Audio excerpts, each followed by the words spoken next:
Me again. I know you've all been wondering where I've been. It's been an entire 24 hours after all.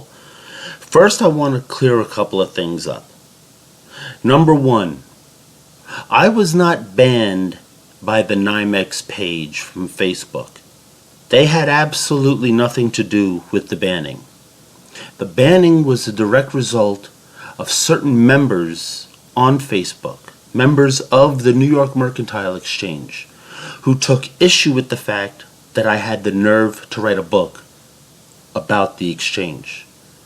They took issue with the fact that I admitted certain things about myself, such as the fact that to help finance my own personal drug use, which, by the way, was not uncommon amongst most of the people on the floor, which is written in the book, A Crude World, I sold drugs. I did it in order to compensate for the money that I needed. It was not an uncommon practice. Many guys walked around selling bags of weed, selling Vicodin, selling Percocets, selling those little blue pills, those Viagra. Got to be strong for the ladies, and there were a lot of them on the floor. But I wanted to clear that up. The New York Mercantile Exchange page had absolutely nothing to do with my banning from Facebook for what turned out to be 12 hours, not 14, as stated in a previous video. I was banned by certain former members of the New York Mercantile Exchange, men who no longer work on the exchange. Many of them are not even in the industry anymore.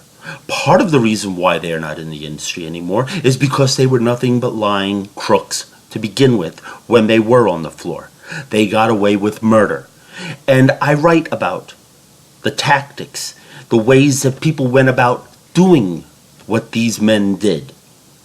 I didn't mention any names. I kept everyone's anonymity intact. The only person whose name I mention in the entire book that's real is mine. I take full ownership for everything that I did when I was on the floor. In this book, A Crude World, I tell it all. I cover everything from racial divisions to sexual discrimination to the way different cliques would interact with each other, the nicknames that we had for each other, the way that Jewish traders would stay with other Jewish traders.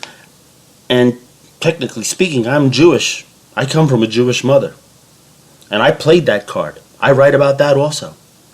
I played that card to its fullest. I found the most powerful Jewish broker on the floor, and I buried my ass so far up his tuchus, you could smell my breath when he laughed. And I have absolutely no problem with that, because I always said to people who I trained when I was on the floor, and I trained 8 people, maybe more actually when I think about it, but that's really not an important issue.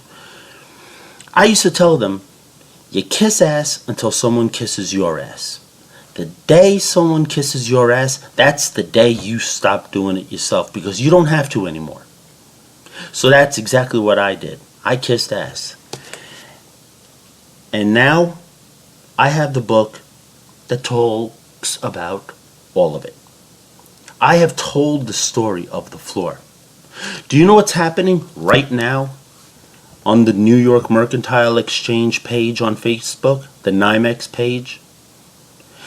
For the 3rd day in a row, I am the center of attention. They are attacking me. They keep saying things like, oh, you're running up his book sales. Oh, he's just an attention getter. Oh, he probably never even worked there. Oh, if you leave him alone, he'll eventually go away and we can get on with the rest of our lives. Well, guess what? I had gotten on with the rest of my life. I have reinvented myself twice already since leaving the floor. I became a professional chef when I left in 2004, but my 9/11 related illnesses, which I write about in the book, prevent me from working as a chef anymore. Now I'm an author. I have 3 books. The aforementioned A Crude World, my dark comedy, The Queen and I, and my very first book, the irreverent, hilarious You Kosher? Memoirs of a Jewish Vampire, which was released in 2010.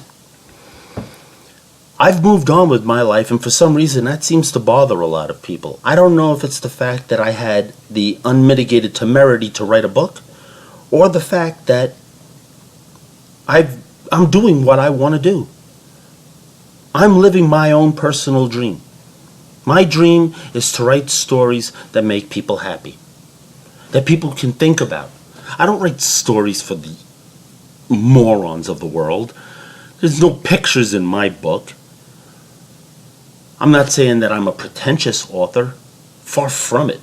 I don't even believe in writing long chapters. I think the longest chapter I've ever written is 12 pages long.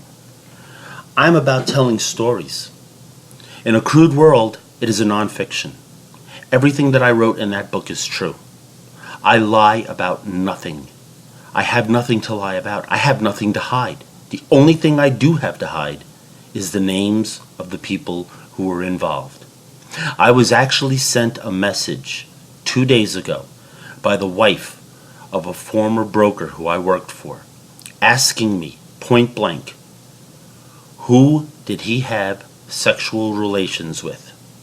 My answer to her was, you'll have to ask him. I'm in no position to say. And that's my answer to everyone. You can look on my Facebook page. You can look on my wall. I have written, do not ask me for names because I'm never going to give them. It's not going to happen. Nobody knows the names of the people in that book except me. I have them all written down, and they're in a safe deposit box. And they will stay there. They will never, ever, ever be released.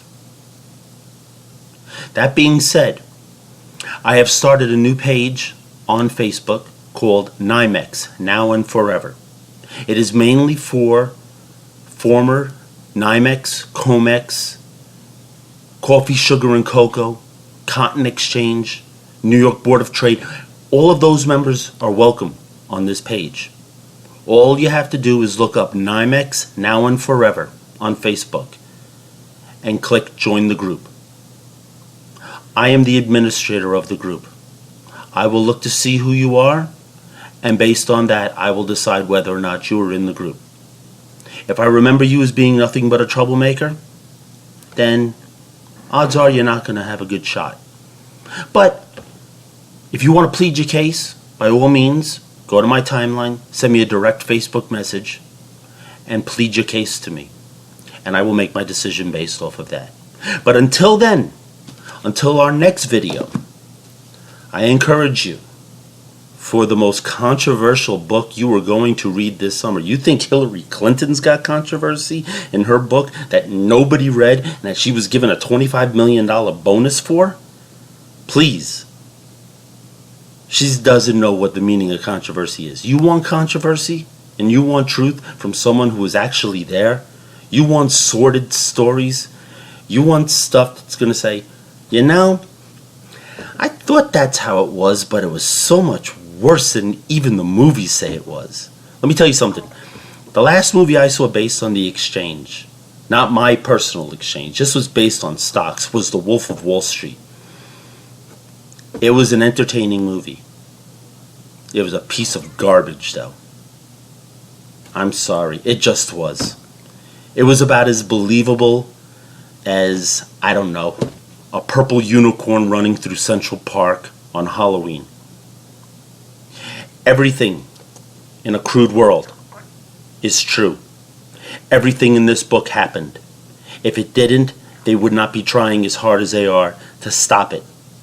They would not be defaming me and slandering me and calling me every single ugly name you can imagine. They would not be threatening me or my family. The book scares the hell out of them. And it's up to you, the reader, to prove them wrong, to support the book, spread the word, let everybody know about A Crude World. Until the next time we speak, good night, my friends. and thank you for your support.